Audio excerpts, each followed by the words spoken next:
Fala, meu querido aluno, minha querida aluna, aqui é o professor José. Seja bem-vindo a mais uma aula aqui do nosso canal Farmacologia Fácil, nesse YouTube maravilhoso, e eu espero que você esteja bem.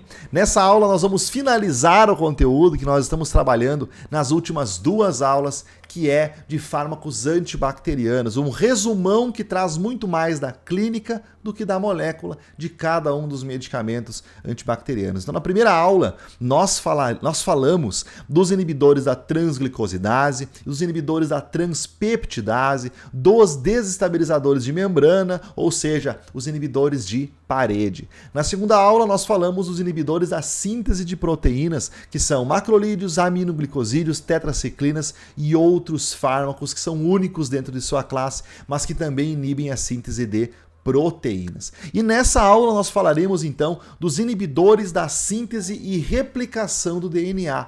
E eu vou utilizar novamente esse mapa mental que traz as indicações clínicas de cada um dos medicamentos antibacterianos. Esse mapa mental é apenas uma fagulha de conteúdo, uma pitada de areia de um deserto da plataforma Farmacologia Aplicada aqui 2A, que você encontra aqui embaixo desse vídeo no link, que é uma enorme sala de farmacologia, onde você aprende farmacologia, fisiologia, terapêutica e tudo mais, para você sair fera na aplicação dos medicamentos no dia a dia do paciente. Muito bem, pessoal, então se você não está inscrito, já se inscreve no canal, ativa as notificações e bora para a aula.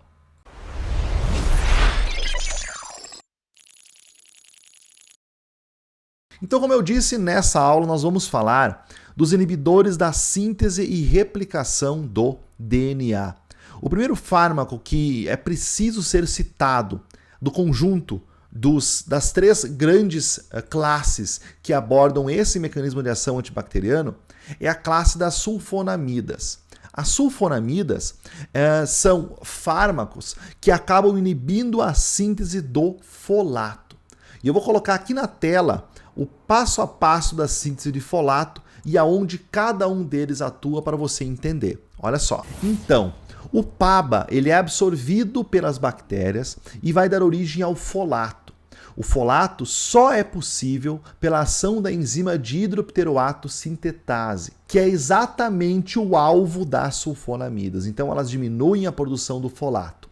Mas ele não está pronto ainda. O folato, para ser realmente um doador de carbono para as reações de síntese de DNA, ele precisa se tornar tetraidrofolato. Ou seja, precisa da ação de mais uma enzima chamada dihidrofolato redutase. E esse é o alvo de outro medicamento chamado trimetopina. Então, se você já ouviu falar do nome Bactrim, por exemplo, é o nome referência, né, de um composto de um medicamento composto por sulfametoxazol e trimetopina. E eles vão atuar nesses locais, um sequencial ao outro, na produção de DNA dentro da célula através da síntese do folato. Muito bem, a sulfadiazina e o sulfametoxazol compõem a classe das sulfonamidas, que atuam então inibindo a dihidropteroato sintetase, e eles fazem então, tem um espectro de ação que envolve meningococos, por exemplo, Shigella, Escherichia coli, bactérias gram-positivas como Staphylococcus, Streptococcus,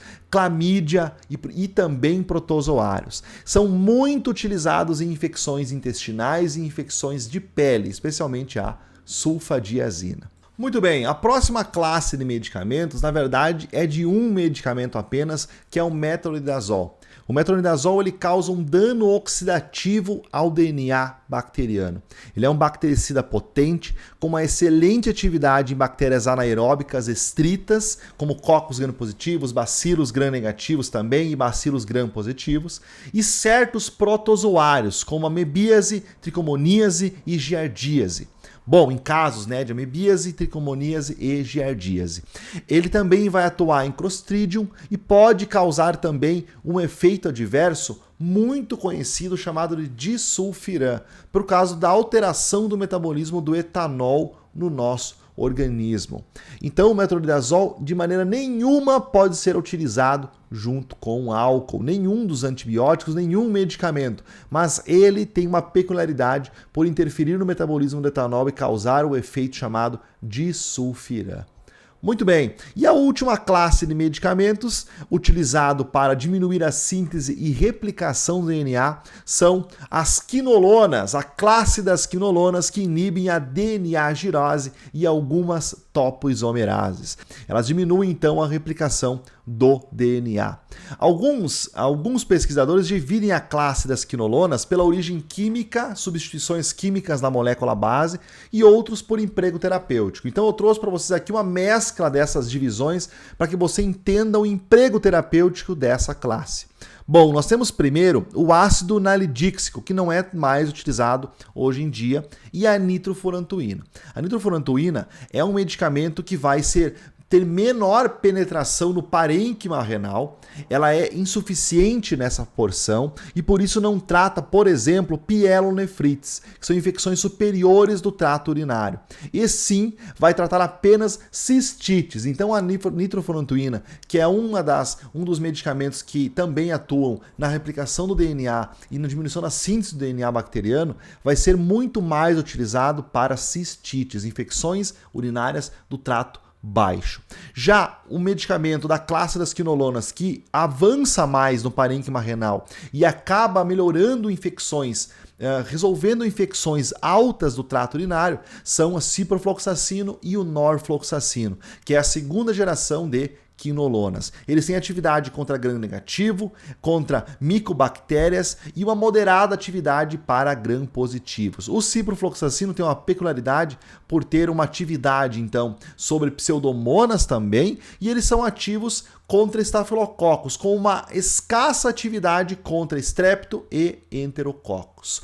Eles são muito mais utilizados para infecções urinárias, seja ela qual o motivo e qual a origem. Muitas vezes não se sabe qual a bactéria causando infecção urinária, mas epidemiologicamente se sabe que são bactérias que vão ter afinidade, que não vão ser resistentes ao cipro e ao norfloxacino, e acaba sendo utilizado então uma dessas duas quinolonas.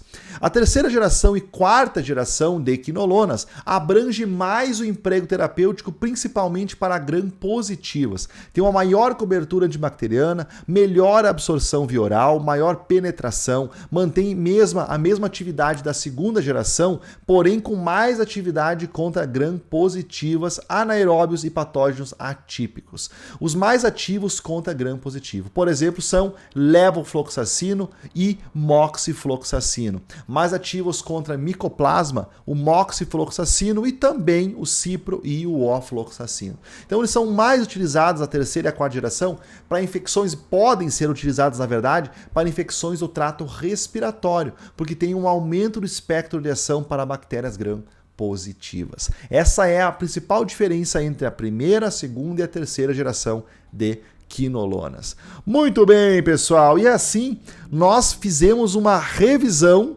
do emprego terapêutico e do espectro de ação da maioria dos fármacos antibacterianos. É claro que existem outras características que devem ser abordadas, como interações medicamentosas, peculiaridades da cinética, do metabolismo de cada uma dessas drogas, mas aqui já traz para vocês um mapeamento do emprego terapêutico. Se eu fosse optar por ensinar vocês como começar a entender o emprego antibacteriano, o emprego dos fármacos antibacterianos, eu deveria começar falando, por exemplo, do agente etiológico, do sítio de infecção, depois falando de cada um dos medicamentos que podem tratar as doenças daquele sítio de infecção e, por fim, as características farmacológicas de cada uma das classes. E é exatamente assim que eu ensino dentro da plataforma Farmacologia Aplicada R2A, onde eu abordo através do método do FESP, o emprego dos antibacterianos, estudando através do agente farmacológico, agente etiológico,